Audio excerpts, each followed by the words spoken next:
If this debate is really only about money, then government automatically loses. All these production companies have already milked these IPs. There already has been a Fast and Furious 10. There already has been a Toy Story 4, a Tangled 2, a Frozen 2, a fucking Ant-Man 2. If you really want to not credit a lot of what Isaiah said, I still have so many examples to choose from. The point still stands. Just look at graphing at all of these particular movies and the sequels, it literally just falls off in terms of profitability. Question: who here has watched the original original Avengers movie? Probably all of us. Another question: who has watched Ant-Man 2 Quantumania? I feel bad if you do, but more importantly, the reason why I'm saying this is because government bench operates on a timeline issue.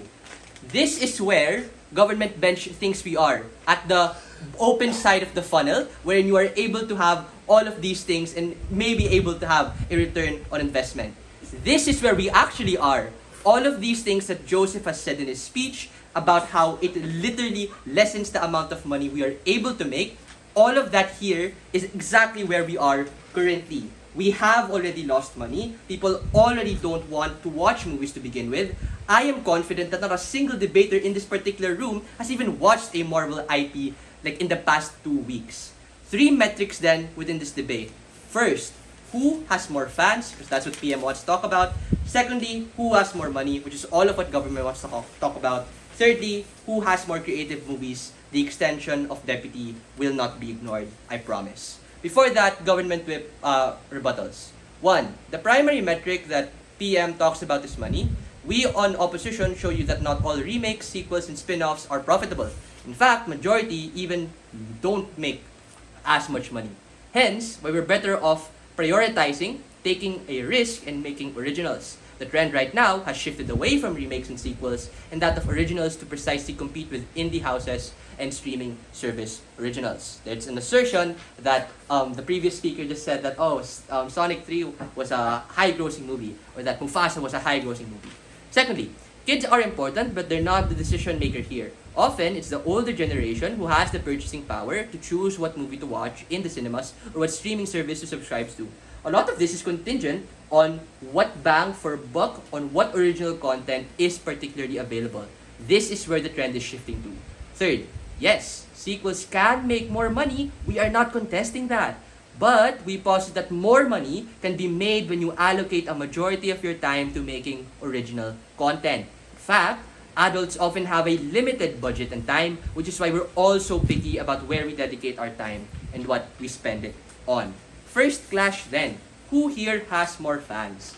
PM says fan base is worse on our side. He gave 2 reasons. 1, fans will always stay fans. 2, kids will always turn towards this. 3 responses then in regards to this. 1, it's patently false. The type of loyal fans PM talks about leaves at the point in which the IP and the new movie that they have to watch sucks ass and all of that magic is now taken out. The prerequisite requirement to buy merch, to buy toys, and to go to amusement parks is an audience positive reception of of the movie that they watched. PM doesn't even contest this fact. He gives a very flippant stance about how I don't care. Well, they don't care. Millions of dollars are literally lost on their side of the house. There's countless hours lost because no one even wants to buy into this particular thing to begin with. But even if it does succeed, of which we do agree, there's also just a survivorship bias that Joseph has mentioned in his speech that wasn't really sufficiently responded to, right? Like, as a consequence of one sequel succeeding, there are 10 other sequels that don't meet the mark. You really have to credit that for us. Secondly, kids don't watch movies. I want to respond to this and I want to highlight Joseph's extension here. A, kids don't watch Frozen, they watch Cocomelon. They watch YouTube Kids, they watch alternatives. B, Joseph's third extension co-opts the underbuilt case of government and the assertion that they made in PM. Because they want to see new things, we give them those new things by allocating a significant portion of our budget to doing and making those new things. The upside on our side is that we really don't give any avenues of people to opt out because there's always new and original content to make. The downside on their side is that you saturate the point of already existing material, so you have an excuse to leave at the point in which the second thing doesn't really matter anymore. Second clash, who has more money?